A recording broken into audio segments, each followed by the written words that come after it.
గురుగారు నేను కొన్ని ప్రశ్నలు అడుగుతాను, దానికి సమాధానం చెప్పాలా? సమాధానం చెప్తే నాకేమిస్తావో?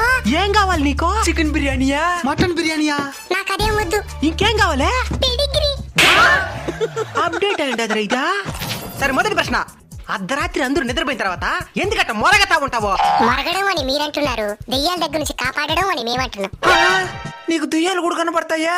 మీలాంటి ప్రేతాత్మలే కనపడతాయే, ఇంక దెయ్యాలు కనపడవా? సరే రెండో ప్రశ్న, బైక్ లో స్పీడ్ గా పోతుంటే ఎందుకు వెంటబడి కోరికేదానికి వస్తారో? అతివేగం అత్యంత ప్రమాదకరం, దాన్ని చెప్పడానికి వెంట పడతాం. ఎట్టయితే ఏమే, మేము ఉంటామనే భయంతోనైనా మీరు నిదానంగా వస్తున్నారు, అదే మాకు సంతోషం. సరే మూడో ప్రశ్న, మీ కుక్కలందరూ సమానమే కదా, మరి ఎందుకు ఎప్పుడు చూసినా గొడవలు వేసుకుంటా ఉంటారో? మీ దగ్గర నేర్చుకునిందే. మా దగ్గర నుంచా?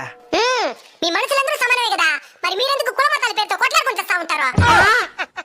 సరే చివరి ప్రశ్న, చిలిపి ప్రశ్న, మీరు పాస్ పోసేటప్పుడు ఎందుకు కాలు పైకెత్తి పోస్తారో? పైకి దుబ్బిపోతే కాలు మీద పడుతుందా?